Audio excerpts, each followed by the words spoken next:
Uma que boa dele já sempre mesmo. Bom, estamos, Não, bota melhor porque ele tá sempre. Isso.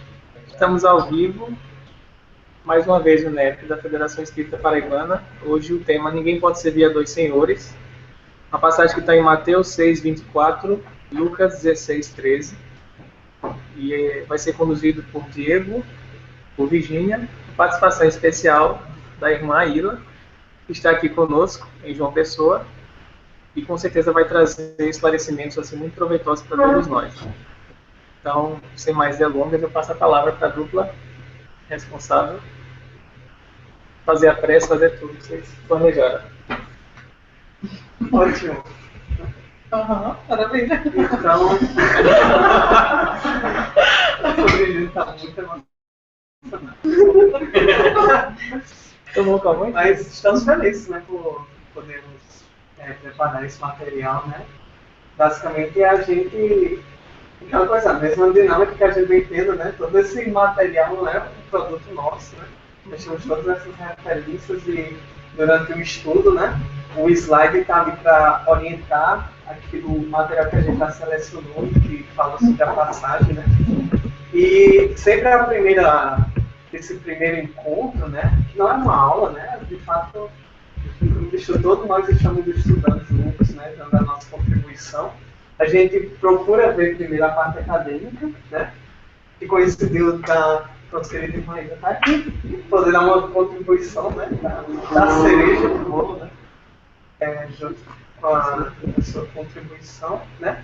E aí, num segundo momento, né? Que é na próxima semana, a gente busca ver a visão do Espiritismo com relação à passagem, né?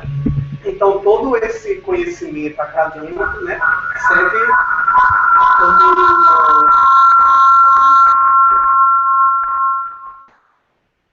Então, todo esse conhecimento acadêmico serve de suporte para que a gente possa ter uma compreensão melhor, né, dos comentários escritos. É isso, gente. Boa noite. Boa noite.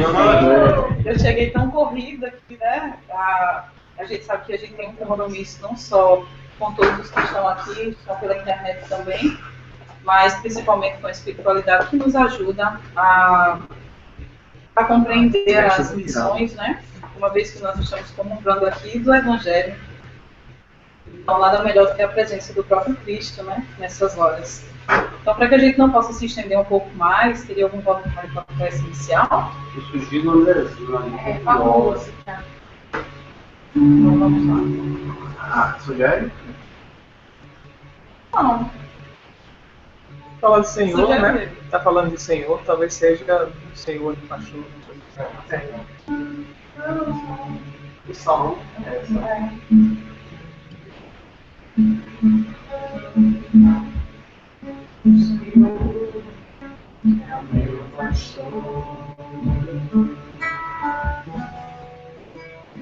Não me falta descansa-me em verdes pastos, filha de nossa mente, mas a nossa tranquila. Faz minha alma retornar e a mim pelas veredas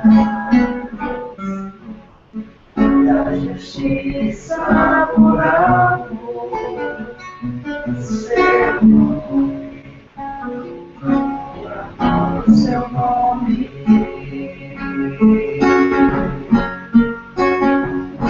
Ainda que andasse pelo vale da morte, não temeria mal nenhum, porque tu estás comigo, o teu bastão e o teu cajado me confortam. Preparas uma mesa perante mim, na presença dos que me procuram. de minha face e o meu cálice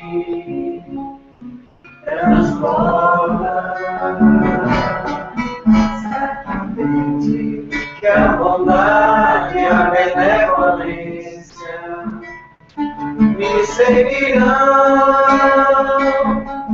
todos os dias da minha vida e voltarei à casa do Senhor por longos anos.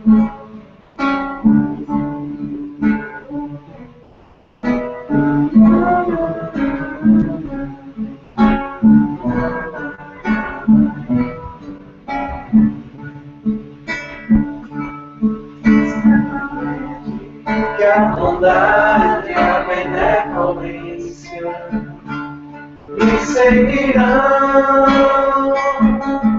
todos os dias da minha vida e voltarei à casa do Senhor por longos anos.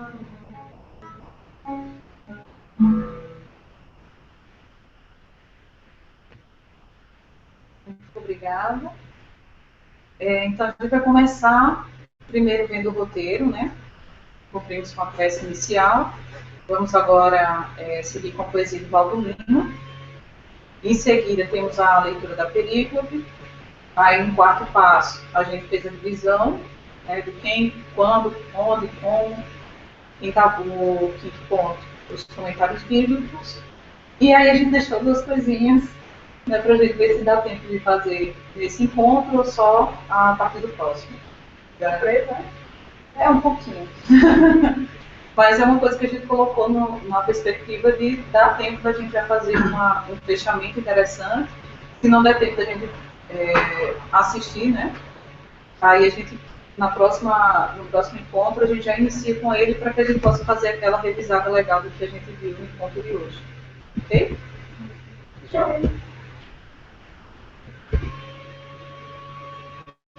Um voluntário para ler a poesia?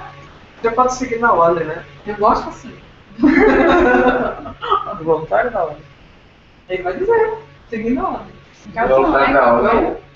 Eu estava dizendo, já pode seguir na ordem. Sim, mas começa a Tá, entendi. Então, a poesia do Valdo Lima. João vai começar aqui a... Tu não sabe de cor, não? Ó, o João vai... Tá vendo? Não vai gritar, não, João? Porque fica melhor passar aqui do lado. Então, a poesia do Valdo Lima, né, do livro Sermão do Monte, Poesia e Luz. Valdo Lima, que, para ele que não conhece, é um espírita aqui da Paraíba, já um senhor, escreveu um livro de poesias contemplando todo o Sermão do Monte. É muito bonito. Então, dessa passagem chama-se, né, dos dois senhores. Senhores principais, chefes, patrões. Quem serve, presta a todos reverência. Serviço só sinaliza obediência, levando a mais entregas, rendições. Riquezas, fulcro, centro de atenções. Ofuscam todo o brilho da existência, gerando a escravidão, a dependência, em grades torturantes de prisões.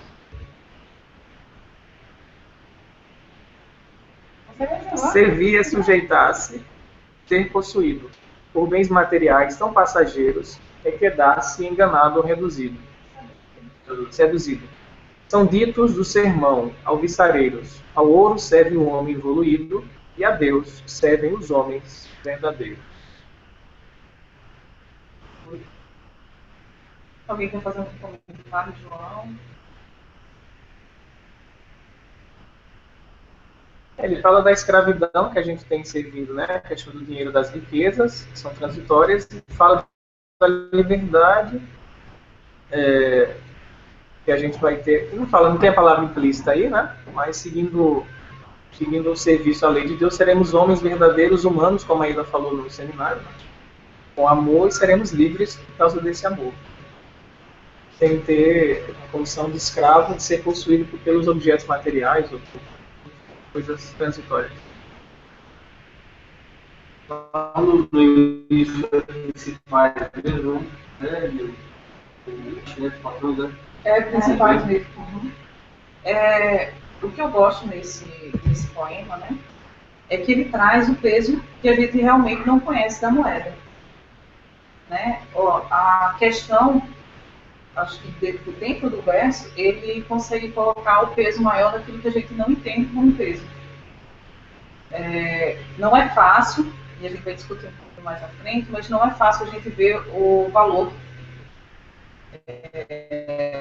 das riquezas como algo judicial, porque está dentro da nossa dinâmica de dia a dia. Então a gente acha que a gente domina, e não é dominado. Até certo. E aí ele dá o poema para essa reflexão. E aí eu achei também muito delicado da parte dele esse entendimento. Bem, então vamos partir para a leitura da pergunta, para que a gente possa se situar. E aí nós teremos a leitura do Mateus, do capítulo 6, versículo 24, né? E também uma passagem que tem a ver com ela é Lucas, capítulo 16, versículo 13. E quero fazer? A primeira versão de Haroldo, né? Isso. Ninguém pode servir a dois senhores, pois ou odiará a um e amará o outro, ou se apegará a um e desprezará o outro. E a versão da Bíblia de Jerusalém: ninguém pode servir a dois senhores, com efeito, ou odiará um e amará o outro, ou se apegará ao primeiro e desprezará o segundo. Não poder servir a Deus e ao dinheiro. E Lucas? Ainda eu? Pode ser Paulo. Lucas 16, 13. Nenhum servo doméstico pode servir a dois senhores, pois ou odiará a um e amará o outro, ou se apegará a um e desprezará o outro. Não podeis servir a Deus e a Mamon. Agora, de Jerusalém, ninguém pode servir a dois senhores, com efeito, ou odiará um e amará o outro, ou se apegará a um e desprezará o outro. Não podeis servir a Deus e ao dinheiro. Ok, alguém quer fazer algum comentário? Já chama a atenção a palavra dinheiro e mamon, né? Na versão, né? Bom, a questão, até o Moreira pode até dizer para a gente, essa tradução realmente de mamon é dinheiro mesmo, né? A gente viu lá em casa, não foi? Que tinha, ele bota lá mamona no grego, alguma coisa assim. Isso está bem mais à frente. Certo. Enquanto só o termo. Aí a gente Sim. colocou. Mas Eu acho que não vai dar certo.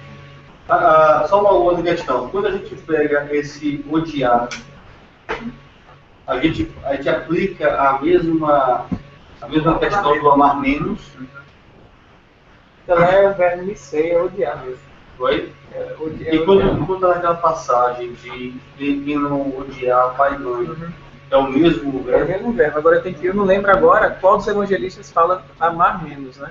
Qual verbo que ele usa para dizer amar menos, mas o que está aí é miseia, de odiar mesmo. Eu lembro que Haroldo ele faz a colocação nessa passagem que Kardec chama de estranha moral,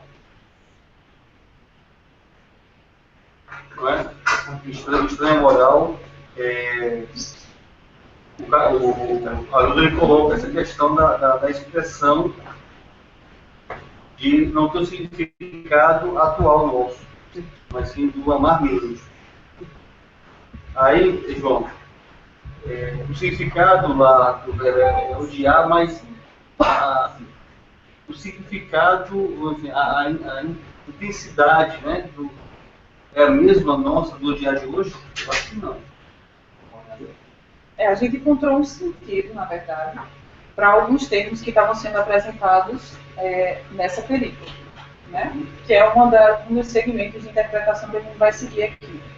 Mas a gente sabe que no momento que a gente partilha o estudo, outras interpretações também são suscitadas, e aí a gente pode ter mais propriedade em relação à palavra que a gente estudou e ao sentido que foi despertado. Ainda mais com a presença da irmã aqui, né?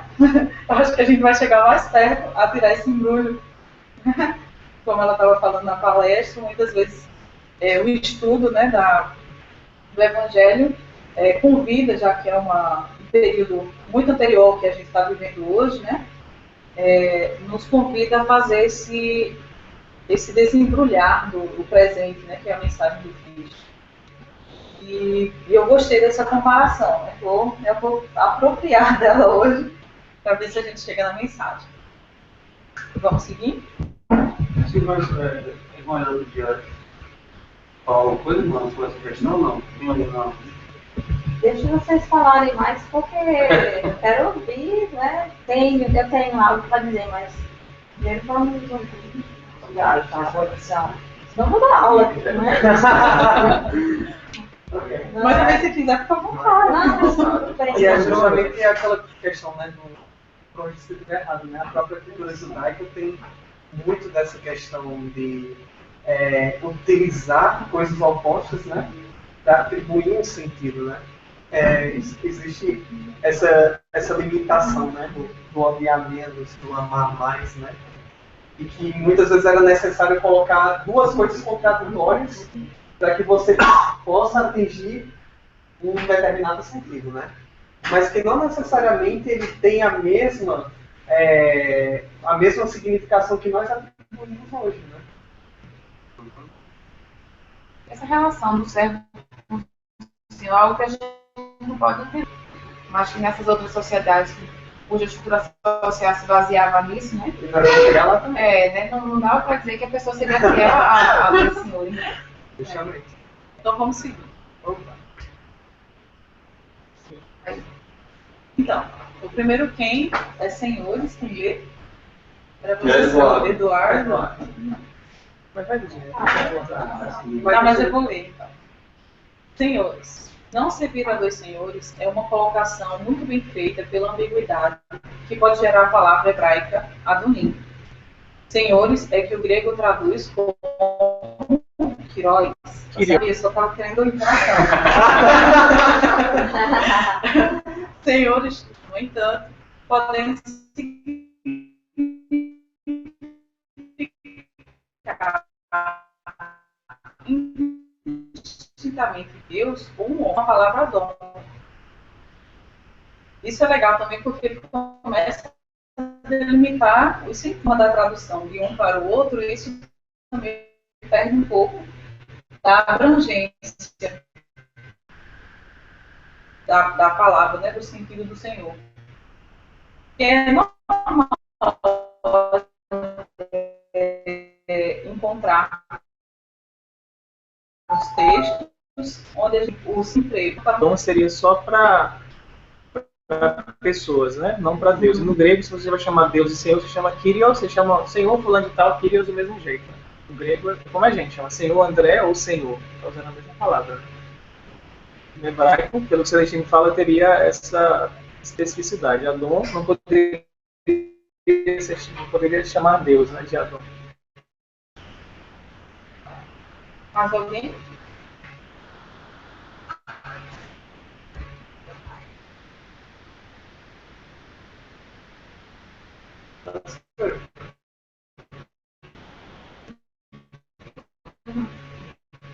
Ok.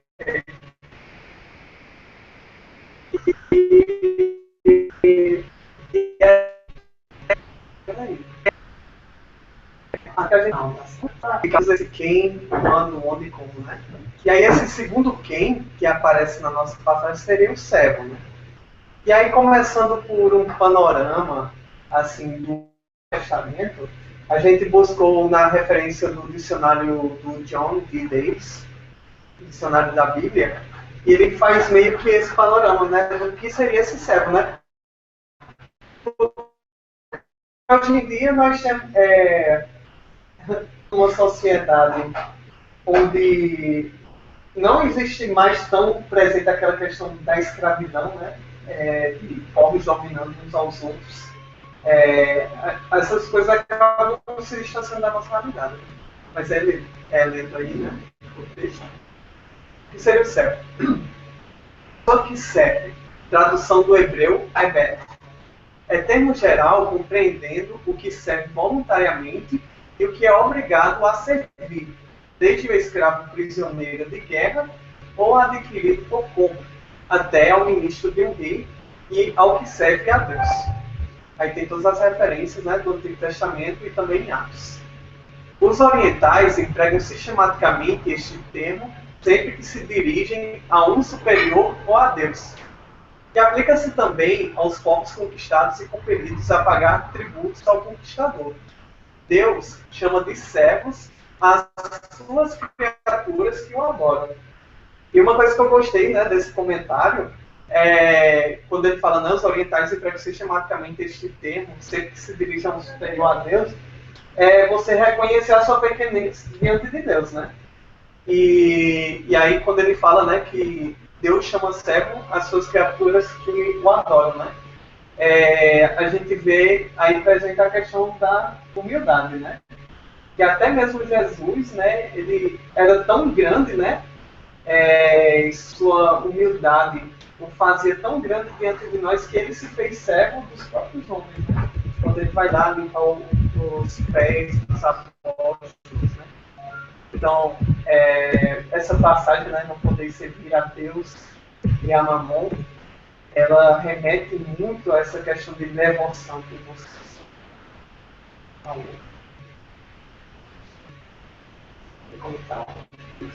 Estava sempre pensando desde o começo, que assim, quem tem mais conhecimento também tem maior a responsabilidade, né? Tem algumas passagens do Evangelho que falam, no mundo será cobrado que muito foi dado, né?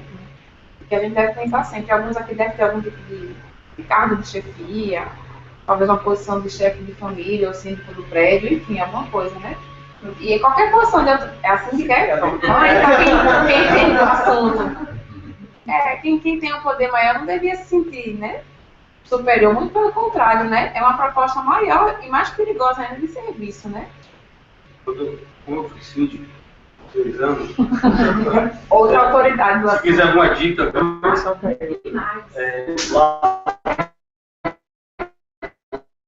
larga.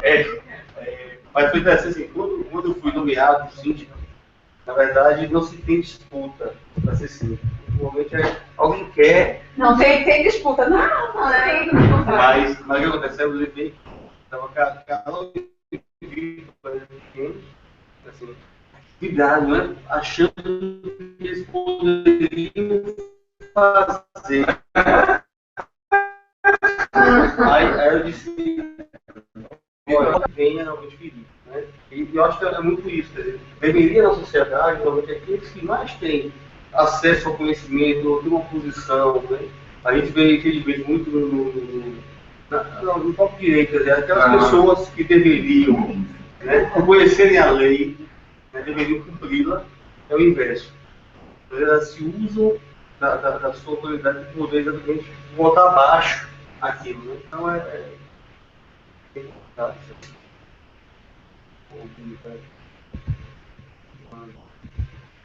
E assim, tem outra questão aí, que tem essa primeira parte do sentido do servo daquele prisioneiro de guerra, né? E a gente pensar que você está em uma época, né, em que geralmente quem se submete à vontade do outro se submete por conta da força, né? Por conta da força bruta, né?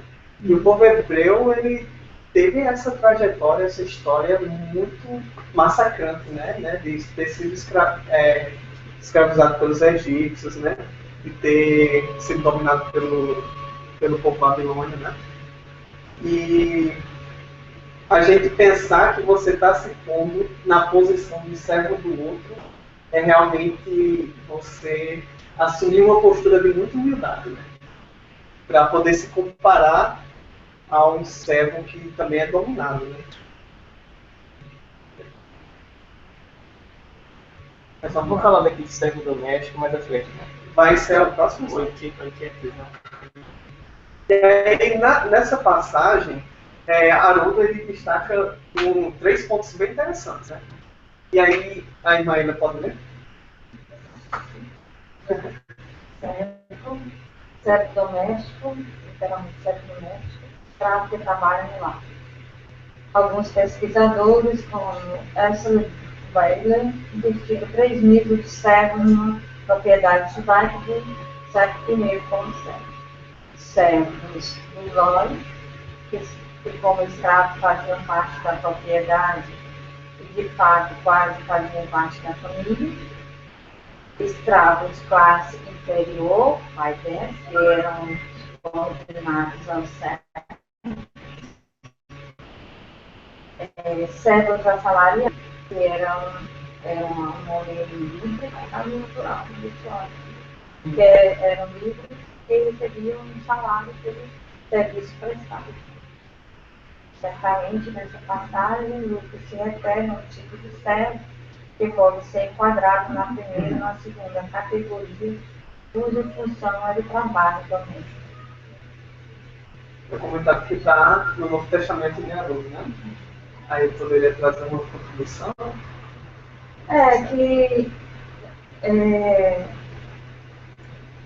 Dá a entender Claro. Eu vai entender, Tira o áudio. Diminuiu o volume, Diego. Já queria volume. agora sem volume. Pronto. Acho que vai entender o que se trata, né, esse serviço. É um serviço realmente a Deus. Essa questão de servir a Deus. Porque o paralelismo vai levar a contrapor duas divindades. Está usando uma coisa de cotidiano e comparando depois com o serviço de adoração a Deus, servir a Deus. Então, obviamente, quando coloca servo doméstico, enfatiza mais que não dá para servir nenhum servo doméstico, é servo doméstico desta casa e da casa vizinha, é servo doméstico exclusivamente dessa família. Então, por isso que Lucas gosta de mostrar as coisas muito concretamente. Então, ele já ajustava que não se trata de um servo qualquer, que se trata de um servo doméstico, porque aí fica impedido mesmo de servir a Deus. Pertence à família. Às vezes até numa, que antigamente chamava de criado. É aquela pessoa que nasceu naquela família, foi criada ali e é como parte da família. É interessante pensar, quando a gente viu no início, né, assim, cada evangelista tinha um público-alvo, né, para o qual ele escrevia. Então, Lucas escreve os gregos, os romanos, né, então se ele escrevesse só outra palavra em grego, dessas três que Haroldo coloca, que não precisasse bem essa questão doméstica, talvez eles entendessem mal que tipo de servo seria esse, né? Então ele coloca uma palavra que o público grego fosse entender. Porque aí sem se dúvida. fosse um servo por exemplo, de um santuário, ele pode, no politeísmo, ele pode ser servo de um, servo de outro, ele poderia ser servo de uma pessoa que colocasse à disposição de diversos santuários, por exemplo, limpar o templo de atividade, por templo de outro, qualquer outro serviço. Então, quando ele precisa ter um servo doméstico, é impossível perceber isso.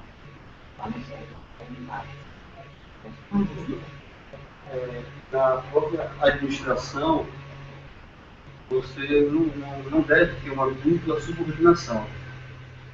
Você confunde, você pode causar uma confusão naquela pessoa. Então, existe uma subordinação única, para que você possa, na empresa, ela possa ter um curso assim, de trabalho que possa se desenvolver. Segue muito esse conceito. Problema. E também, assim como aqui, por exemplo, Eduardo, quem tem filhos, é sempre muito importante que o casal ele não tire a autoridade do outro. Não é verdade? Dizer, um pede uma coisa, aí o outro desfaz. Então essa autoridade precisa se manter, porque é complicado. Não é, Mayra? Eu entendo que tem mais do que uma questão de simples subordinação, tem uma questão também que passa pelo afeto, né? falando nesse campo doméstico mesmo, muitas dessas servas eram amas de leite, amamentavam as crianças que nasciam da família e tal. Então há uma relação de um vínculo afetivo, né? Inclusive porque não havia como os servos assalariados, né? Uma moeda de troca para aquele serviço prestado, né? É quase como se assim, esse terceiro servo, né? É quase como se ele estivesse vendendo, né? Vendendo o seu serviço, né? O servo Dolói, ele está ali dentro da casa. E aí o próximo slide, a gente... Ué, cadê? Tá depois, tá depois. Não, cadê o... Aí. Foi depois logo. O que era aquilo? Mas você vai Ficou um Um livro sobre Deus. Teve os dados que repetiu, não? É que entrou. Ah, tá, porque o Deus falou mais antes. Certo. Pois, passa aí. Passa aí. Pronto, e aí a gente foi pesquisar, né, como é que estava lá, o texto em grego, né?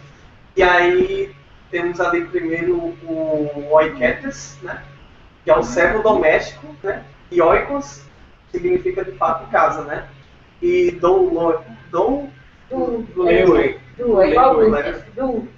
senhor é Do Leu.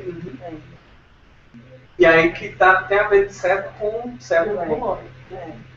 E assim, né, vendo como foi que Haroldo chegou a essa conclusão, né, que de fato lá no grego, esse oiketes, a gente leria literalmente como doméstico, né, a gente tem esse termo hoje em dia.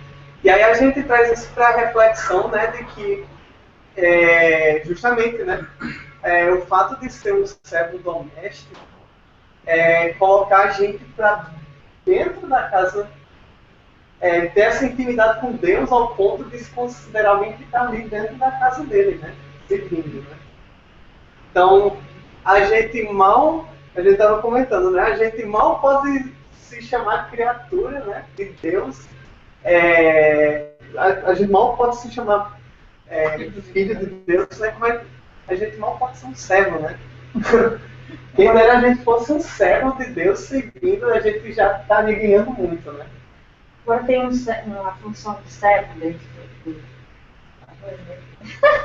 Tem uma função de servo dentro do ambiente oriental, que é uma função de autoridade. Por exemplo, Abraão tem um servo, que é Eleazar, então que ele, quando ele exerce uma missão, ele exerce com autoridade. Então tem essa questão do servo, que recebe do Senhor uma autoridade, ele se torna um representante. Então, por exemplo, esse servo de Abraão é uma coisa bem típica do ambiente oriental. Ele vai escolher uma noiva para o filho de Abraão, para Isaac. E a noiva que ele escolher será a noiva com que Isaac vai casar. Por quê? Porque ele recebeu uma tarefa do patriarca que o constituiu em autoridade. Então, a gente também tem que ver isso aí, que o servo, quando ele ia realizar alguma coisa representando o seu senhor, ele ia com autoridade. E até mesmo filhos poderiam se submeter à autoridade do servo quando ele recebeu isso. E era investido de autoridade. No caso, Isaac teria que casar com a moça que o servo escolheu.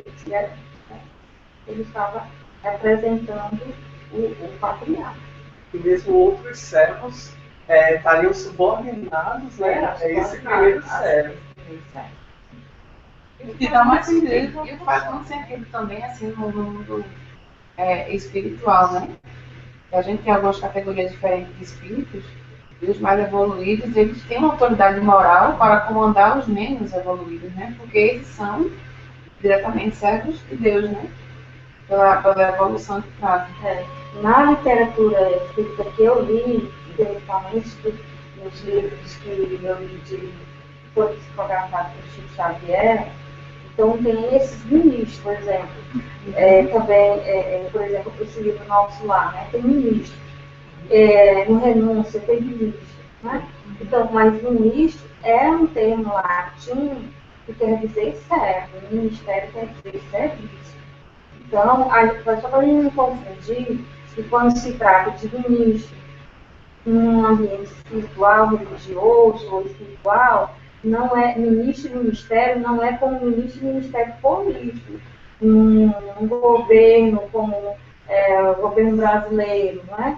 Ministro e ministério num ambiente, numa dimensão religiosa e espiritual, quer dizer, autoridade exercida como serviço. Essas pessoas são de tudo certos. Assim, interessante que no livro e no filme, é aquela parte que o André Luiz vai ter um ministro morto e ele ele beija, né, a mão do André Luiz e ele fica meio iludido, né? Porque está dando sem fim, né? Não serve. E lembra também que no livro dos Espíritos, quando trata da questão da autoridade de Jesus, né, eles respondem assim, é uma autoridade irresistível, né, a autoridade do Cristo. Não tem como você não, como você se rebelar contra aquela moral. E o pessoal da internet tem algum comentário, alguém que se manifestou? E aí, pessoal do Recife? E aí, pessoal? Vocês que estão ouvindo aí, desejam algum comentário? Mônica Eu Rodrigues. vi aqui há muito tempo, foi o Eu que passei muito tempo lá. A sensação de estar presencialmente é uma coisa assim, indescritível. É verdade. É De qualquer maneira. Abraçando o computador. Para compensar o camarão. Eu queria fazer no final. O Rodrigo. E a Elis, manda um abraço pro Rodrigo. Vai, Elis. Eliseu de Fortaleza. Ele sempre vai às coisas. E às vezes só promete, mas tudo bem. Ok, vamos continuar.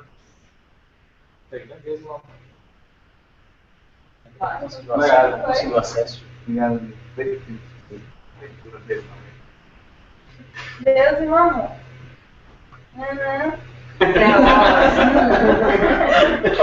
Theos. Theos. Palavra grega, transliteração, Theos, significa Deus. Comentário etimológico do Eros. E mamon é uma palavra aramaica que tem a ver com bens e dinheiro. E Jesus parece o estar personificando como ídolo, utilizando outra figura de linguagem antiga, personificação. Está em Kinner, comentário bíblico lá. Algum comentário não é? Dá para pensar que uma era um Deus mesmo. Um Deus da mitologia. É isso que eu queria saber mais, porque Theos é Deus, a gente. Mas não tem mamon. acento. A gente encontra nos dois, na verdade. É porque o radical parece mamona, né? Mamonas é porque ele transliterou para o grego uma palavra aramaica. Aí não dá para deixar no grego terminando em M. Aí ele coloca o final, né? Deve ser uma palavra da terceira declinação. Mas quando é aramaico é no mundo mesmo. O M no final. Com ele no final. E ele não é um Deus. Esse radical, ele é um radical aramaico ligado à questão religiosa, porque ele é um radical que é praticamente usado na adoração. Desse radical tem amém, tem no hebraico vai ter algo parecido, que é emuná, que é a fé. Então, é um radical que quer dizer o sustentável, aquilo em que eu ponho a minha confiança. É desse tipo de radical que sai essa palavra. Então, você tem algo como,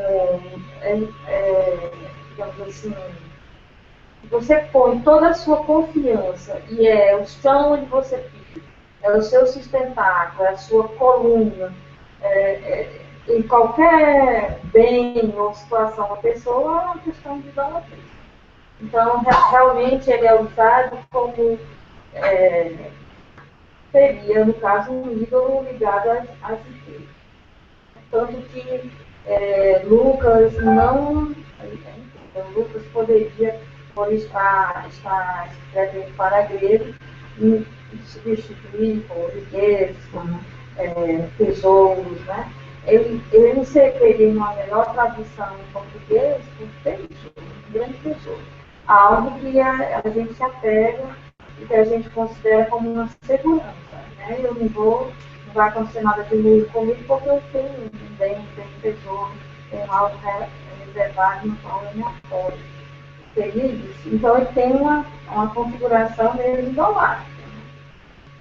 E seria essa sustentação só poderia ser em Deus mesmo. Se tem dinheiro como mamon, é idolatria mesmo. É interessante porque ele mesmo fala que ele usa uma figura de linguagem antiga, né? Então, na verdade, se você for na prática, né, não é que exista um Deus do dinheiro, né? Mas a maneira como a gente encara, né, o dinheiro pode ser tão forte ao ponto da gente idolatrá-lo, né? Alguns textos que a gente vai trazer, no próximo encontro, falam muito do bezerro de ouro como esse contraponto, né? A partir do momento que a gente teria a oportunidade de sair dessa visão material, a gente cria um ícone em ouro, né? A questão do bezerro de ouro e tal, como segurança. A nossa relação ainda está tão material, está tão voltada para isso que a gente não consegue perceber sem. A gente está dominado, de certo modo, cego. E é como se a gente estivesse fazendo a nossa reserva, né? Aquilo ali fosse uma forma de sustentar, que a gente não consegue ver ainda sem esse tipo de ícone, de representação. Um dos 7 pecados tem a questão da ganância, né? da avareza, né? Se tem alguma relação aí. Eu acho que aí que está mesmo a questão da idolatria. Que a gente vê certamente ligado ao Antigo Testamento. E no Antigo Testamento, até essa frase está mais. Ninguém pode servir ao Deus da aliança e a Baal. O principal concorrente do Deus tirou do Egito, Deus que fez a aliança, é Baal. Então, a grande coisa não há monoteísmo se serve também Baal. Que é Saturno, né? A senhora falou no seminário. Então, não dá para servir a Deus, o Deus das alianças, e a Baal. E aí, os cristãos podem estar dizendo assim, nós somos monoteístas, porque nós não servimos outra divindade. Nós não estamos servindo o Deus da aliança, e, por exemplo, o Afrodite, isso aí é coisa passada, a gente já deixou. Então, nós somos monoteístas, só que ele está dizendo assim, aí depende. Qual é o relacionamento que você tem, por exemplo, com os bens? Ele pode estar assumindo o lugar de uma divindade para você.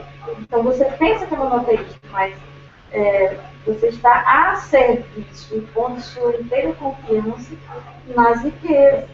Então, você está, cometendo idolatria, sem saber. Então, não se trata simplesmente, porque a gente tem que ver o paralelismo. Paralelismo é servir um senhor e outro senhor, servir a Deus, o Teos, que é o Deus das alianças sem ninguém, passou a ser Teos, e Mamon. Então, é uma concorrência entre senhores. Aí está o paralelo. Né? Uma concorrência entre senhores. Então, a quem eu sirvo? Qual dos dois senhores? Então, nos trata tanto de uma ganância, de querer um acúmulo, mas tratar os bens materiais como divindade, porque a mesma postura com bens materiais que tem. Trata sobretudo da relação no sentido afetivo, psicológico, né? Não no sentido de ritual, né? Sim, sim. Porque essa divisão de politeísmo e monoteísmo passa muito por essa questão dos rituais que eram feitos e tal, né? E é por isso que até há um livro com o nome, né? Jesus, o maior psicólogo que já existiu, porque de fato era, né? Você sempre volta nessas passagens para essa relação Nunca é a coisa em si, mas a relação que o homem estabelece com essas coisas, né? Mas é interessante que até no próprio seminário, né, essas divindades elas aparecem de coisas do cotidiano, né? A partir da observação da natureza, né? Ou através da observação dos ciclos, né? Não, aí eu achei interessante, porque da mesma maneira que eles observavam coisas materiais, coisas da natureza, e a partir daquilo estabeleciam ídolos, né? Mas começou com coisas do cotidiano. Nós, como pessoas no cotidiano, a maneira como nós encaramos a vida, o dinheiro, as riquezas, né? Pode acabar se tornando algo do mesmo nível. Né? Uma vez eu estava conversando com o Enéas, e aí eu falei assim, Enéas, eu acho que às vezes as atitudes que os católicos têm com os santos, com Maria, realmente faz com que o evangélico se retraia e entenda isso como uma idolatria, porque isso é que muitas vezes passagem. Aí ele falou para mim, na igreja evangélica, a idolatria é mais sofisticada. Entendeu? Ela é mais sofisticada. Ela aí citou essa passagem. Né? Muitas vezes é mais sofisticada. Então, você vê o seguinte, que na antiguidade, se partia da natureza, tinha rito, tinha tempo, todo mundo sabia que se estava adorando fulano, ciclano e patrão.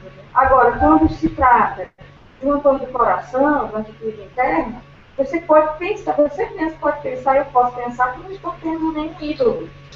Não estou cometendo idolatria, mas eu posso estar cometendo idolatria bem sofisticada, que nem sequer eu percebo, e ainda acuso outro de idolatria. Achei muito legal isso que ele falou, porque a gente tem sempre que pensar, eu acho que é isso que está. Em quem eu ponho a minha confiança? Se eu ponho a minha confiança em qualquer outra coisa que não Deus, a minha confiança mesmo, no vazio da minha vida, é o que me faz tomar decisões, é o que faz toda a minha vida pautada naquela linha, então isso está na minha vida. Deixa eu fazer uma pergunta para a irmã nesse sentido. Então a interpretação poderia ser mais ampla, além do dinheiro. Aqueles materiais poderia ser, por exemplo, quem idolatra o poder. Tem gente que não é o dinheiro, né? O poder em si, quer ter poder, né? Ou a fama, ou alguma coisa do tipo. Também poderia ser interpretado nesse sentido mais amplo, essa passagem. Porque aí é que está. Que se eu trato mamon, traduz para o português por dinheiro, não é tão somente dinheiro. É isso que eu digo. Essa raiz, essa palavra tem a ver com o que eu baseio a minha vida, o que eu sustentar, não é? O que é a base de tudo, qual é o meu padrão para tomar decisões, o paradigma, o sentido da minha vida. É isso que é mamon. Então, mais amplo, porque eu já vi pessoas que eram obstinadas pelo poder, mas um poder sem riqueza, era até um poder religioso, que a pessoa não acumulava nada, mas ela tinha que mandar no entende? Então tinha que mandar, não é porque fosse ganhar com isso alguma coisa. É porque era para ter prestígio, para ter outros à disposição, status.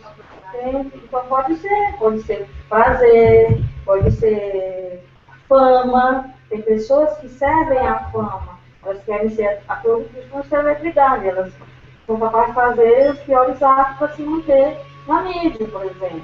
Artistas fazem isso, começam bem, só para mostrar arte. Aí depois essa questão de midiática, de ser uma celebridade, torna um ídolo, ele passa a servir, ele se torna escravo do ídolo. A própria revista Caras, eles alugam uma casa para tirar suas fotos. Então, para passar de que não, são os donos, é um negócio interessante. E você cria muitas vezes fatos para poder exatamente estar na mídia, né? Sim. Às vezes a pessoa comete um escândalo, algo que seria até vergonhoso, mas desde que esteja na mídia, isso está dentro dessa perspectiva. Ela é muito mais ampla do que dinheiro. Tem casamento, né? Tem um casamento, casam-se daqui a 3 meses. Aí são 2 vezes a mídia. No casamento e na separação.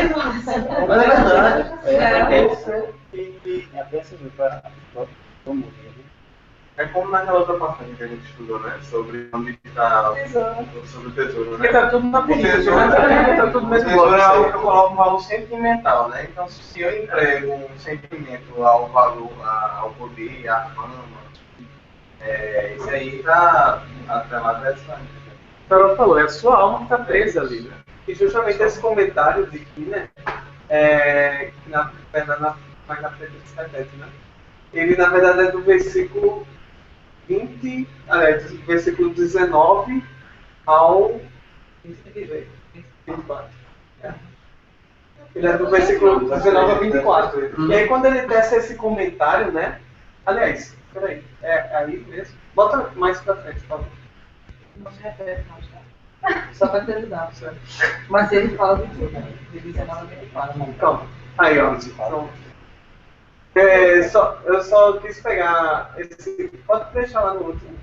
Porque ele é parecido, né? Assim, em comentário, né? Ele fala: a moral dessa história é usar as posses para servir as pessoas. Porque você é somente o administrador de Deus e tudo o que possui, né? E mamon é a palavra aramaica para posse de dinheiro. E eu acho interessante esse trecho porque ele linka com todas as outras passagens que a gente viu, né? E na verdade existe uma continuidade que é eu estou servindo ao dinheiro ou eu estou utilizando o dinheiro a serviço de Deus? Amar a Deus de todas as suas forças, né? Jesus vai dizer, né? Quer dizer, tudo que você tem de bens você colocar em prol de Deus. Eu acho que, não sei se a Maíra pode me ajudar nessa reflexão um pouco. Porque a gente, quando fala de dinheiro, de fama, todo mundo concorda que é algo potencialmente negativo. Mas esse objeto de adoração também pode ser uma coisa socialmente muito aceita. E aí fica muito difícil. Você pode, por exemplo, mas a minha vida são os meus filhos, e você estabelece uma relação absolutamente desastrosa, e larga tudo só para se dedicar a tomar conta de todos os passos desse filho, e você pode se passar por uma super mãe, socialmente, quando na verdade você deixa de ver sua vida, né? Isso foca. Isso aí foi dito na palestra sobre Abraão pega o seu filho, que tanto ama, né? E oferece aqui, porque Isaac se tornado uma divindade para Abraão. Então não dá para mudar um monoteísmo se Isaac é uma divindade para ele. Então só quando ele se liberta desses sentimentos é que ele pode realmente servir a Deus acima de todas as coisas. Então ele tem que levar o menino até lá, porque aí ele vai, vou colocar Deus no lugar de Deus e vai no lugar de Isaac. Isaac é filho. Eu devo me dedicar a ele, devo amar, mas ele não deve tomar na minha vida o local de Deus. Porque senão eu me escravizo e ele também vou destruir a mim e a ele. Porque você também escraviza esse outro que é o alvo do seu amor, né? Mais alguém? Alguma observação? André, eu estou calado hoje. Tem uma interação na internet, né? Rodrigo, eu até perguntei se ele queria falar, ele citou uma passagem, esse trecho faz parte do bloco, né? De 6:19 a 7:12. E essa perícope, né? De você, questão do coração, e depois vai dizer não andeis ansiosos e tudo mais, né? E o que é isso? A temática é antipagã, ou seja, existe um contraponto entre o cristão e o pagão. Quer falar, Rodrigo, alguma coisa? Fica à vontade. Então, porque assim, se a gente for analisar o Evangelho de Mateus, né, que no caso é o capítulo 6 que a gente está vendo, do 5 ao 7 é o Sermão do Monte, né? E o Sermão do Monte ele vem tratar de uma ética diferente, né? Uma ética que muitos colocam como a ética do reino de Deus, né? Já que o Evangelho de Mateus ele fala um pouco dessa vinda do reino de Deus, né? O reino dos céus na implantação na terra, né? Então, o que esse trecho aí ele traz é um contraponto entre uma realidade que existia na época, né? vamos dizer assim, dos gregos, né, das pessoas que, os não judeus, vamos dizer assim, né, com uma realidade que Jesus vem enfatizar, né, não diria inaugurar, porque não era algo tão novo assim, mas ele vem enfatizar, né. E aí esse contraponto, por exemplo, o pagão, para ele, né, não haveria problema em servir a Deus e aos bens materiais, né? Lembra muito também aquela passagem do rico, né? O jovem rico que vai se apresentar como voluntário, né? A seguir Jesus, mas que não conseguiu se livrar, né? Do apego aos bens materiais, né? Então, se a gente for analisar cada passagem, inclusive as seguintes, né? Há esse contraponto entre vamos dizer assim, uma realidade que é comum e uma realidade nova, um paradigma novo, né? E é bem interessante porque se a gente for trazer para hoje, né, mostra assim muitas vezes o quanto nós somos controversos, né? Muitas vezes a gente, vamos dizer assim, a gente age de acordo com essa ética que Jesus trouxe no Evangelho e muitas vezes a gente age de forma totalmente contrária, né? Conversa isso, né? E para aquelas pessoas na época era algo assim natural, né? E Jesus me falar é que você tem que Deus exige, né, vamos dizer assim, uma adoração exclusiva, né? Ensina a questão do não entesourar tesouros, né, lá no começo. Você deve não acumular riquezas na terra e sim nos céus, ou seja, mostra um paradigma bem diferente, né, com várias temáticas, mas que a ideia é contrapor essa realidade que existia na época, né, comum com a realidade que é uma realidade, vamos dizer assim, do mundo regido por Deus, né, pelo reino divino. É isso. Na verdade, até usando um pouco do gancho do Rodrigo, quando a gente estava estudando, eu bati muito na tecla com o Diego da generalização. É ninguém. Você está vendo que em um outro é ninguém, não existe um meio termo. Mas nós, atualmente, estamos em cima do muro. Muitas vezes adotamos aquela história do eu sou de tal religião não praticante. Mas o importante é estar inserido. O importante é mostrar que, de alguma forma, eu tenho uma divindade, eu tenho uma crença, eu tenho algo espiritualizado. Por mais que eu tenha outros valores, eu tenho outros recursos que eu preciso afirmar que não sou praticante. E aí a gente passa a refletir o que seria praticante, né? E até que momento só a parte da inclusão, né, do estigma de ser, isso seria o suficiente para dizer que pertence ou que está em alguma condição de melhor ou de melhor ou de pior, né? Quando a gente traz essa reflexão do servo de casa, também era uma outra coisa que a gente comentava, já traz para o indeciso a necessidade da decisão. Porque para quem vive no meio termo, isso é uma forma de você não existe outra forma de servir a não ser servindo unicamente. Então, e aí, se você vai agradar um, você vai desagradar o outro. E aí é uma situação, quando ele delimita sabiamente essa relação de proximidade, é um acordo, meu filho. Você não pode viver em cima do muro, porque se você viver nessa situação de tentar bajular ou tentar fazer uma coisa ou outra, você não faz nada. Nem a um, nem a outro. Então você não possa ser esse servo mais próximo, porque você não tem essa relação de proximidade, de fato, né? Às vezes o sentido por ser tão pequeno, mas que dá uma abrangência assim, muito maior, né? Uma necessidade da gente se decidir. E muitos textos, não querendo antecipar, mas muitos textos de Emmanuel ele fala isso, né? O acordar e vai, você não disse que vai, então vai, assume que vai, mas a gente ainda vai meio apanhado, ele vai meio de lado, né? Sem ser bem agora, né? E a gente vê esse detalhe assim, como um ponto muito importante. Hoje, a gente faz exatamente como ele, o público, ele fez ao procurar na casa das sem querer querendo, para não ser visto, para não ser julgado seus patrícios, enfim, seus pares, e que ele estaria se rebaixando em procurar o Galileu.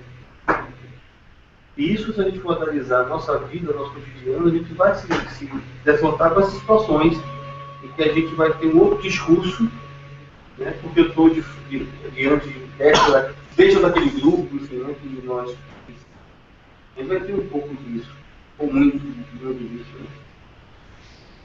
Não assumir de fato essa postura. E outra coisa também, no seminário a gente viu, foi reforçado a dificuldade que é a gente abrir mão. E quando a gente fala de riqueza, e retornando, onde está a sua riqueza, lá que está seu coração, abrir mão dói. Você colocar novo valor para aquilo é dolorido. Você não vai fazer isso numa zona de conforto. Porque se você estiver fazendo isso numa zona de conforto, não é lá que está a tua riqueza. Né? Muitas vezes a gente fala assim com a relação familiar, talvez no sentido figurativo até mais próximo, quando os pais, eles veem seus filhos, cada um indo morar num lugar, viajar, sair, esse ato de você deixar ir não é fácil para quem fica. É mais fácil para quem vai, que está com aquela ansiedade do novo, do descobrir, do fazer, do construir, né? Mas para quem fica, conseguir abrir mão... Mas eu digo assim, nem sempre, e aí até saber, porque todo generalismo para mim não compreende realmente, mas você abdicar daquilo que também não é seu, mas que está envolvido o seu sentimento, que está envolvido o seu cuidado, que está... E tudo isso fazer parte de um só entendimento, que é o amor, mas amar também a condição do outro, a necessidade do outro. Isso é muito dolorido. Até o ponto da gente realmente chegar numa condição de compreensão, é dolorido. E é dolorido pra gente. E a gente não pode exigir do outro, né? Porque dói na gente. Não, eu queria falar no tempo. Ai, não, deixa ela falar. Obrigada. O comentário de Rodrigo, né? Me fez lembrar uma palestra que eu assisti faz um tempo lá em Recife. Uma palestra muito amigo meu, Alisson. Não sei se vocês conhecem lá do Jefa. Ele é dentista até, com cabelo assim. Ele sempre fica no palestra fazendo assim, ele bota sempre os cabelos pro lado. Eu já fui lá para pegar os dedos. Não foi, né? Ele vinha para o Asma. Ele falava, né, dentro do meio espírita, né, como há pessoas que fazem do espiritismo uma seita, né? E no que ele falou isso, todo mundo falando na palestra regalou ele para você se diz espírita, e esse mandamento aqui, essa passagem aqui, aí você concorda, mas o perdão aos inimigos não, isso não. Então eu concordo com tudo do espiritismo, menos com reencarnação. Como a gente assim faz os melhores momentos de Kardec, né, e cria uma seita própria, né? A gente escolhe o que nos convém. Uma releitura. E faz uma releitura, né? Ele pegou e disse, não, isso não existe, né? Então, nessa passagem do Deus do Mamor, eu estava lembrando dele aqui. Que, na verdade, é mais do que o espiritismo, é o cristianismo, né? Na verdade, é uma ética que você deve seguir por inteiro. Você não deve escolher os melhores momentos do que lhe convém, né? Naturalmente, a gente não vai conseguir cumprir com tudo de uma vez só, né? E é por isso que a gente tem várias oportunidades de exercício, né? Mas a meta é que a gente não faça esse recorte e crie uma seita dentro da religião, pegando somente aquilo que nos convém, né? Eu só queria, eu olhei aqui no comentário de São Fernando, né, que é organizado bem mundial, né, ele parece mais estudioso, ele diz que ela tem uma mão, aparece brutalmente, né, significando como a posição a Deus, né. Então, só para constar que não é só assim, no Novo Testamento que tem essa contraposição, os rabinos também faziam essa contraposição entre Deus e as forças, Deus e as propriedades. Agora, a gente está estudando aqui Mateus, realmente texto de Mateus diz assim, ninguém, então é genérico. Ninguém pode servir a dois senhores. Agora, o texto de Lucas diz, nenhum servo doméstico. Diferente de ninguém. Foi isso que eu fiquei batendo. Nenhum pra ninguém.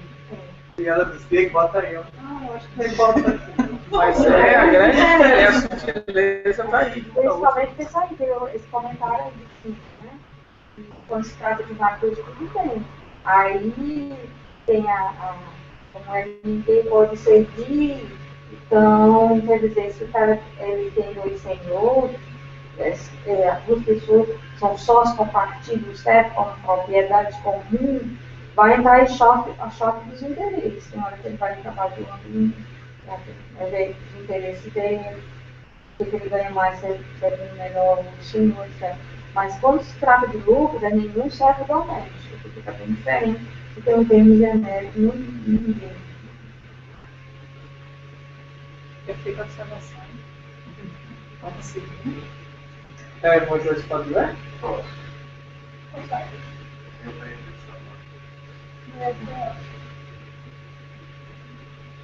Odiará, amará, apegará, desprezará. Mateus 5. Dois senhores raramente dividiam seus escravos, mas quando isso acontecia, sempre levava a divisão de direitos.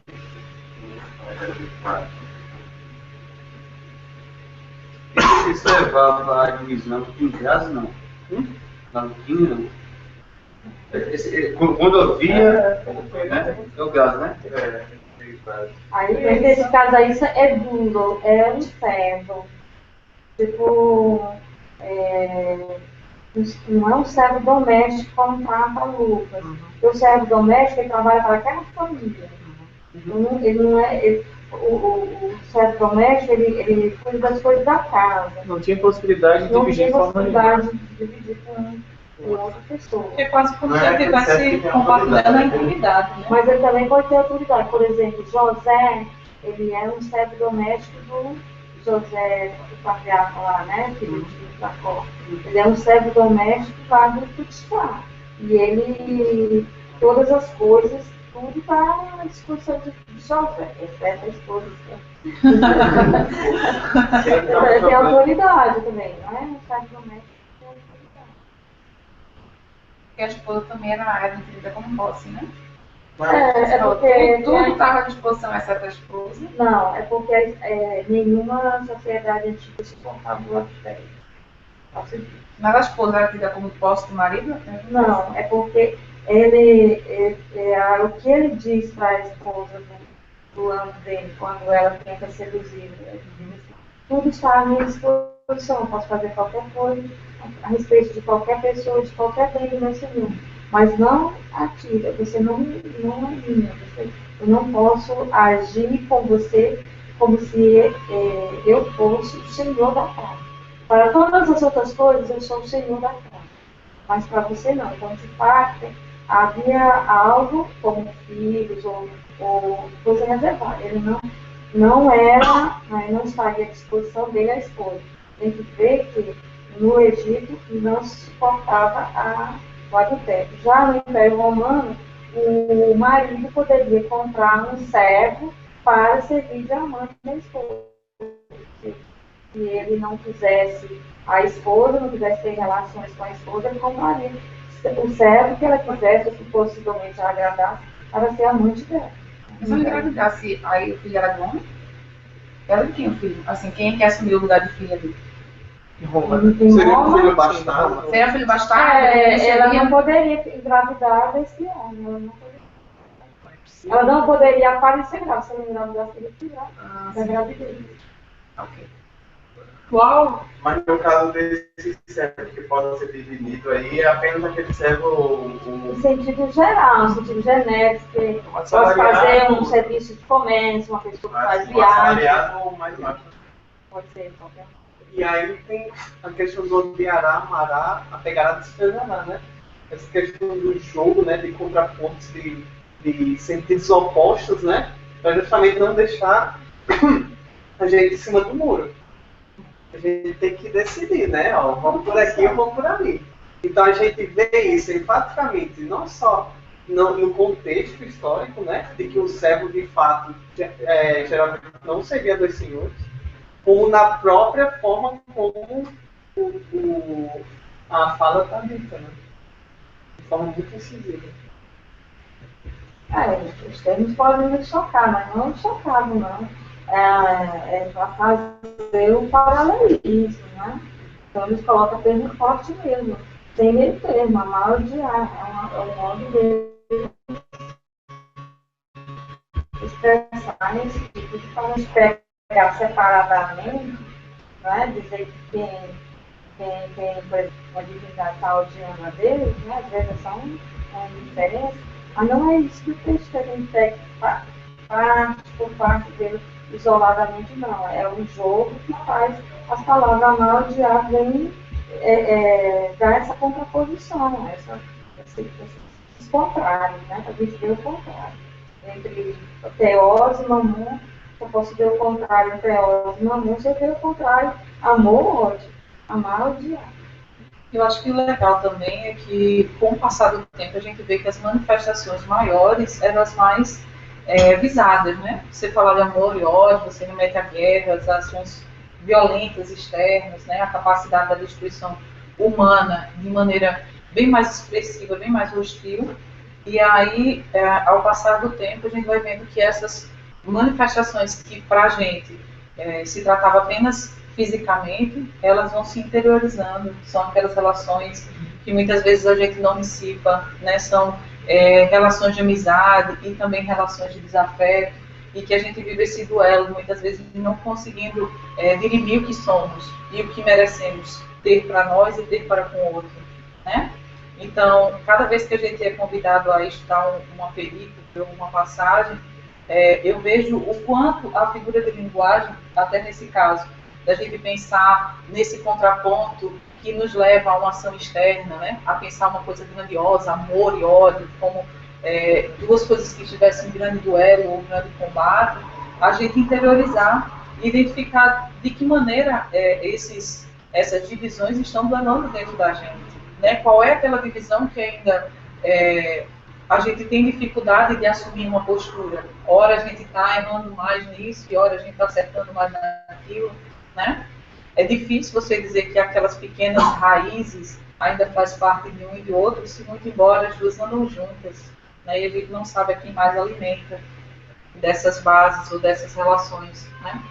E também voltando àquela relação que a irmã tinha falado, que por outras oportunidades também palestra na federação, a gente tinha chegado ao entendimento desse tempo, né? Dessa assembleia, dessa comunhão com Deus, né? Ela acontecer dentro da gente.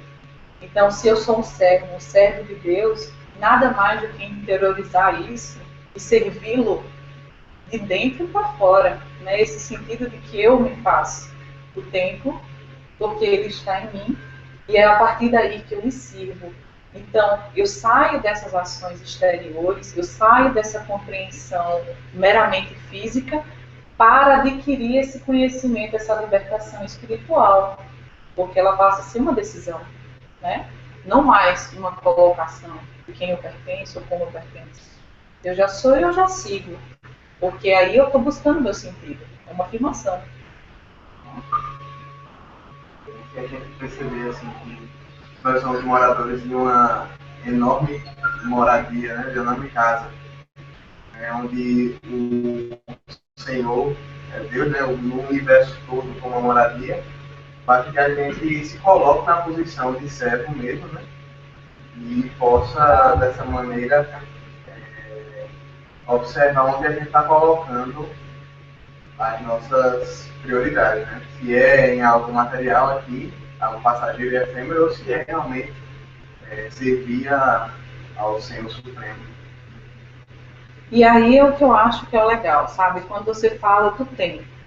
Muitas vezes a gente emprega o tempo como algo passado. A gente sempre fala porque na época quis dizer e tal, e a gente não abrange o que essa mesma literatura, né, falar para a eternidade. Então, o que essa literatura está falando para o homem de hoje, né? Quais são os valores, quais são as relações que estão falando com o homem de hoje. quando o Rodrigo falava dessa relação pagã, era a primeira relação externa, né? Era a primeira relação, para a nossa visão, mais fácil de ser percebida. Mas hoje, essa mesma relação do homem, que se divide entre o politeísmo, né, que serve a vários senhores, não só um senhor, muito embora, como a irmã falou, nem tem conhecimento a que Deus serve, né? E aí, quando a gente tem o conhecimento do espiritismo, e aí a gente acorda no despertar, aí é que a gente diz, mas como? Se na Terra eu fiz isso, eu fiz aquilo, né? Eu merecia isso, mas por que isso? Não, porque era ali que tu investia tuas riquezas. Então a gente ainda tem essa cegueira, né? Para onde nós estamos atribuindo, onde é que nós estamos amealhando as nossas moedas, né? Que tipo de descoberta infeliz nós vamos ter de nós se nós tivemos tanto tempo de convivência conosco para descobrir, né, quem somos realmente. Então, é perfeita. A passagem ela tem uma delicadeza muito grande para esse chamamento, né? E aí, chegamos no último slide, né? O pessoal de Campina Grande terminou o MEC lá, né? Na AME, Campina, e Marcos pediu para a gente entrar com eles, para eles pegarem um pouquinho da participação dele. Pronto, e esse foi na outra. Não. É isso.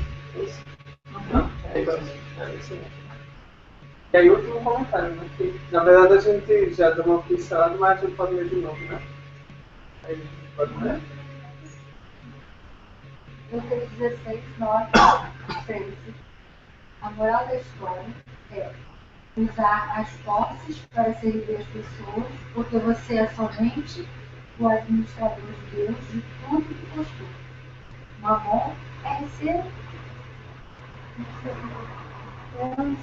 SRC, gente. Eu tava lá no comentário. Deve ser Tem que ver o que significa, mas alguma referência que está dentro do livro, né? Não é a palavra mamon, é a palavra aramaica para posse ou dinheiro. Tem no comentário 24 no Testamento.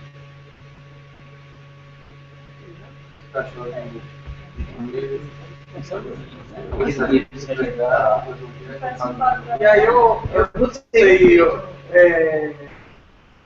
não sei, vocês queriam ver o vídeo ou se a gente comentaria mais e É o Guiné. Isso. Ele é bem curtinho, mas ele... Aí nós conhece aí, o trabalho dele, né? a gente veria o comentário dele, né? E aí a gente convidaria a irmã para fazer o nosso fechamento. As suas considerações.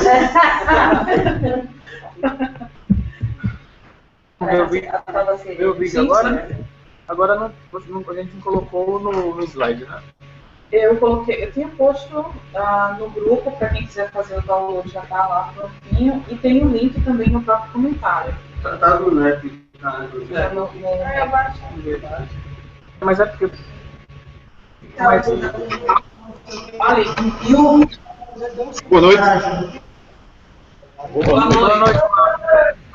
Boa noite, Marcos. Fala aí, meu conterrâneo. Esse é Jesus. Esse é Jesus, na verdade. Eu só mostro não na câmera. Olha. Bota no outro computador.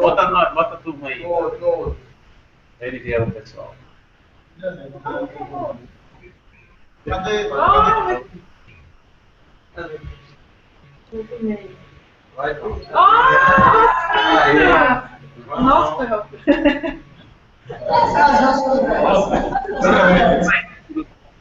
Não, não tem capinha. Deixa ele ver. Pessoal, tudo bom?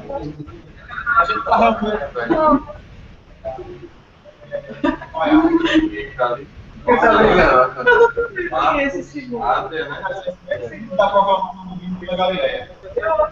Aquele senhorzinho tava lá. Gente,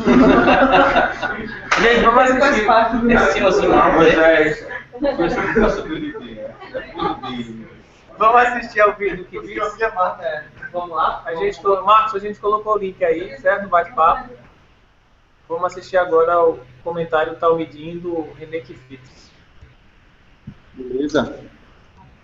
Pedir para assistir, a gente assiste. René Kifitz.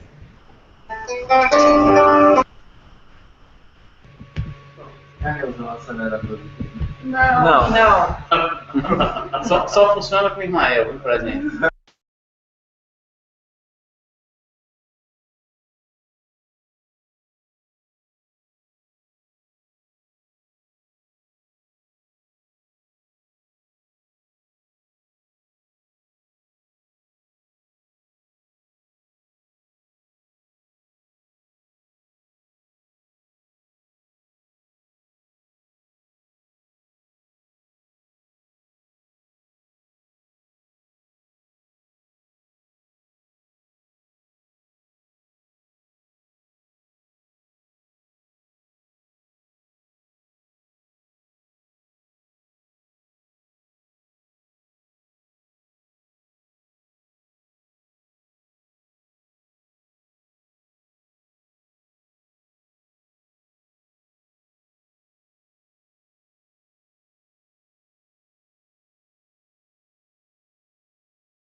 Olha que nós. E aí, João, nos escuta? Não, Jesus está ouvindo. Jesus, escuta meu coração. Porque ontem ela, durante o seminário, ela falou alguma coisa assim, aí disse. E esse rapaz que eu estou falando é mais parecido com isso aqui, é.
Opções de áudio e colocar um microfone. Aqui, né? Ali. Cortar o meu.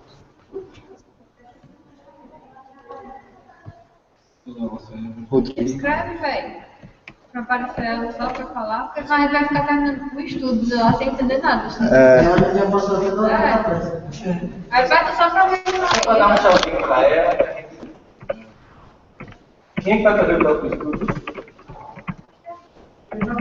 Tu já fez o. Tu quer já.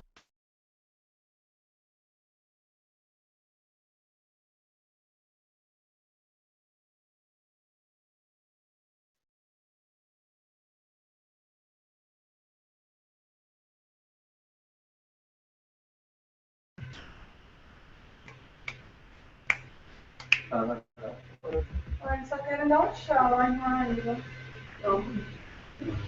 Marco, você que está escutando. Aí avisa que a nossa irmã vai fazer o fechamento. Se ficar aí para participar. Encerramento. Velho Rossandro.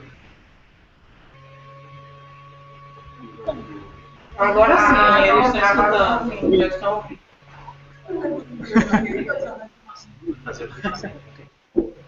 Aí ele vai fazer o fechamento, gente, dessa passagem, certo? Então, se vocês puderem aguardar em Campina mais um pouquinho.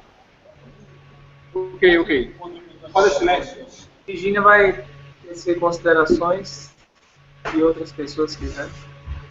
É bem rápido. Eu não sei se vocês já tiveram a oportunidade de assistir um espetáculo de produção daqui, chamado Deus da Fortuna. Acho que Moisés já deve ter ouvido falar, que é da Companhia da Terra, lá no Centro Histórico. E ele trata exatamente dessa relação de poder, onde uma família toma conhecimento de quais são os deuses que elas, dentro da própria família, onde cada um amealha as suas moedas. E é bem interessante. O texto, ele é uma adaptação, porque isso é uma fábula, mas é muito legal para uma reflexão, porque ele chega num momento onde é bastante filosófico. E, infelizmente, não tem disponibilizado ainda para que a gente pudesse assistir junto, mas de tempo em tempo eles fazem a temporada novamente aqui, porque eles circulam o mundo com essa mesma montagem. Né? Então, se a gente tiver a oportunidade, já fica aí a dica. E ele agora fecha. Brincadeira. Passa a palavra para ele, mas Eu faço. Acho que eu já falei demais hoje. Bom, então, foi uma alegria muito grande participar dessa reunião. E a gente vê que esses versículos são poucos versículos muito carregados de significado, que falam de nos alvos são muito grandes. Só devemos assim atualizar, poder servir a Deus e ao dinheiro. Na época que Jesus falou e que foi escrito, as posses materiais, elas compravam poder. Então, as pessoas compravam cargos, até mesmo o cargo de sumo sacerdote. Então, até mesmo o cargo de sumo sacerdote poderia ser comprado, né? E então, as posses, que não tinha posses, pagava meninos e outras coisas mais, que tinham coisa da posse. Realmente, as pessoas, às vezes, tinham essa relação com o dinheiro como um serviço que se presta a Deus. É muito diferente, às vezes.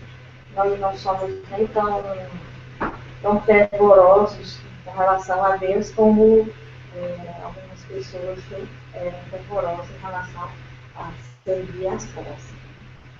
Então, às vezes, as pessoas são capazes de maiores sacrifícios para conseguir essas posses. Hoje, a gente tem outros tipos de coisas que nos dão poder. Então, não queremos aqui amenizar a palavra de Jesus, nós só queremos ampliar a situação, né? Atualizando a situação. Então, hoje, como a gente conversou, uma música desencadeada pelo poder, hoje o poder, principalmente, não é nem todo poder político, mas é um poder midiático na música, que dá mais poder. E então, às vezes, uma busca desenfreada pela essa questão, e o que vale mesmo é essas coisas todas que estariam aí para nos servir, estar à disposição de fazer um mundo melhor, às vezes exerce sobre nós um fascínio tal que se torna igual como um Deus.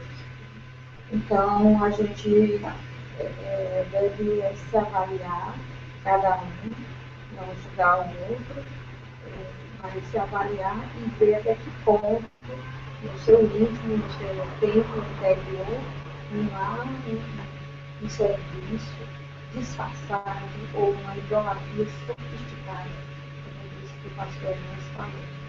Uma idolatria sofisticada mais facilmente nós irmãos. se a gente tivesse um templo, um pedra, um ídolo, uma estátua, com ritos, isso seria muito mais visto por nós, mas às vezes é uma coisa interna e a idolatria ela acontece no coração. Então, basta que a gente também se avalie para perguntar se não está a serviço de um ídolo e que ídolos seria esse. Porque pode haver esse serviço, essa concorrência com Deus na nossa vida. Então, a gente tem que ter por isso que aquele Shema Israel ainda é o fundamento de todos os mandamentos.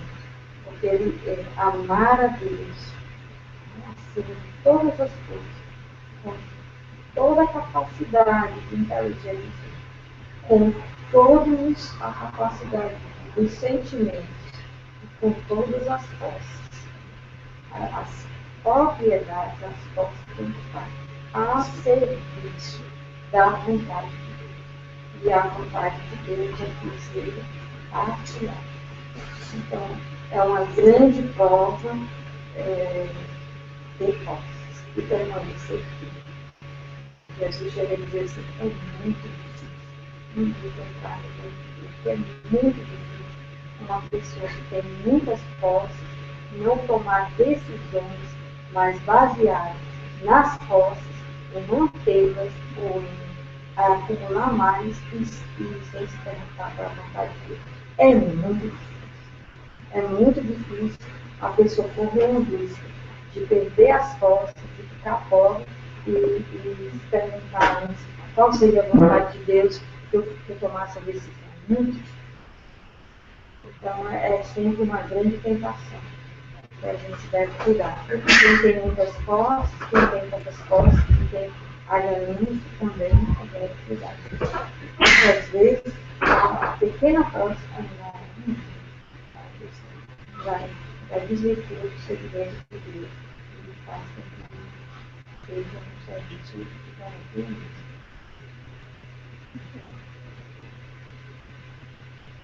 O pessoal do Campinas, que você olhasse na câmera ali, para eles dar um salto. Eles vão sair agora. Vocês querem falar alguma coisa, Marcos? Roçando? Fique à vontade. A barreira. Vai tomar.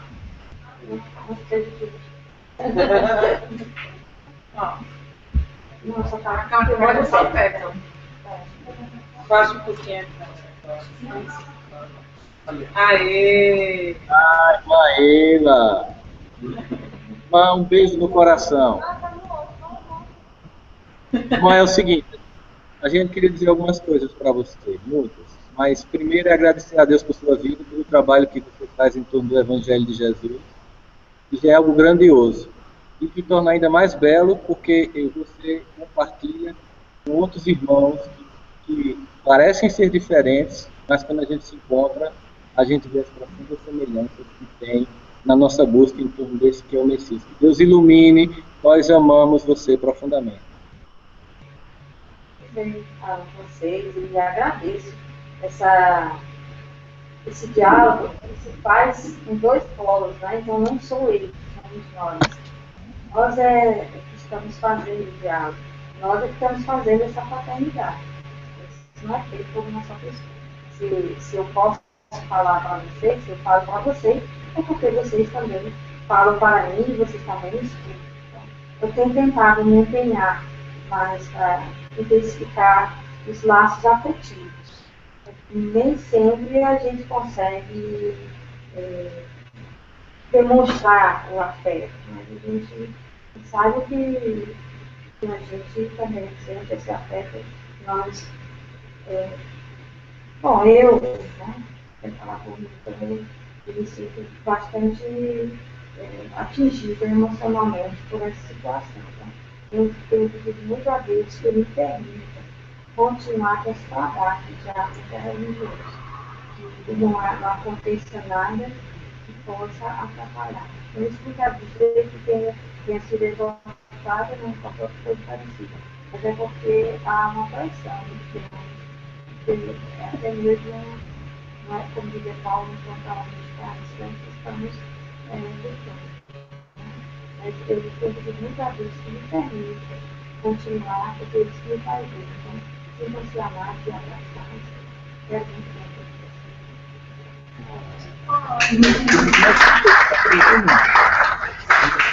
Só mais uma coisa que a gente precisa dizer. Existe, irmã, uma rivalidade muito grande fraterna entre Campinas e João Pessoa. Então, já que a senhora foi aí, vai ter que...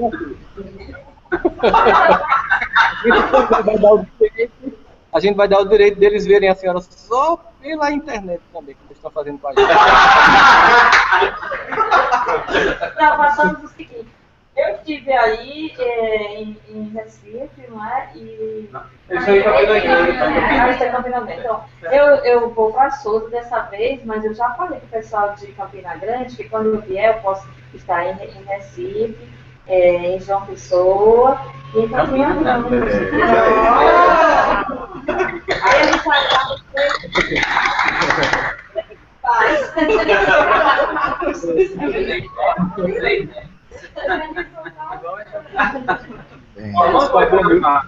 A gente eles que se consideram. Boa noite aí. Tchau. Boa noite. Valeu. Gostei da sequência. Recife, João Pessoa.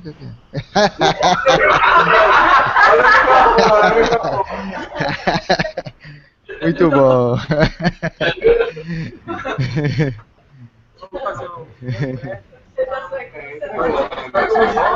Vamos fazer a música para prece para finalizar aqui, né? E a gente depois. Bom. Obrigada. Virgínia é mais calma, tranquila agora. Eu sou muito serena. Eu tomei 2 passos. Como é o nome? Mas como é o nome dela? Diga aí, só para gente confirmar se você aprendeu. Diga aí, diga aí. Ela vai ensinar. Como? Eu já falei. Errou. Aíla.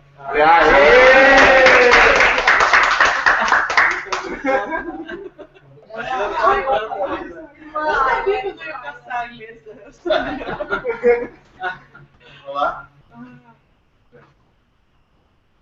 Nossa, deu calor agora. Vai, Mera. Ela sabe que ela Pode ser essa. Vai ser também. pegar no Vai nem pensar, não? Uma noite que pro sonho sonhei que andava na praia e através do céu passavam cenas da minha vida. Em cada cena que passava, percebi que na areia os pais de pegadas eram deixados. Um era meu, o outro do Senhor. Um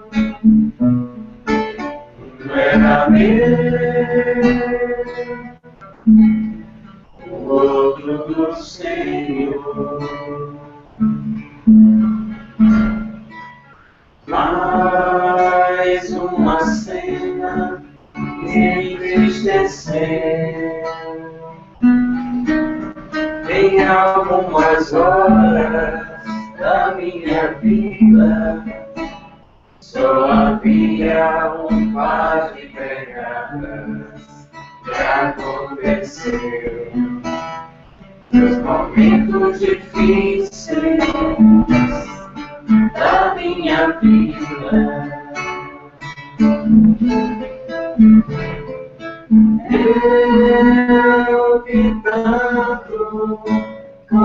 confiei no meu Senhor, me senti abandonado e perguntei: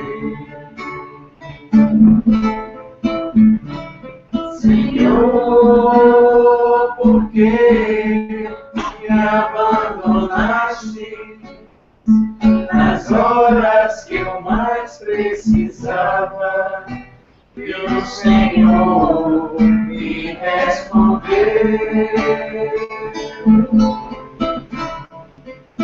Filho meu, eu te amo, jamais te deixaria nas horas da tua prova, do teu sofrimento.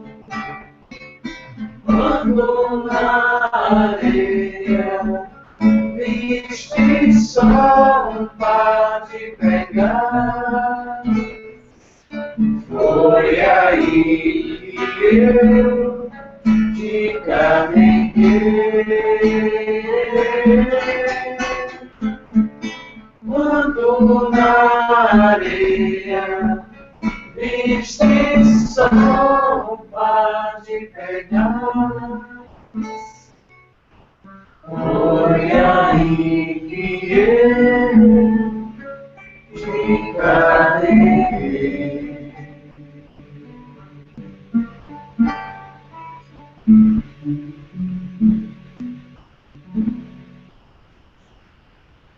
Bem, estaremos de volta próxima terça-feira, dia 6, 7 Pessoal,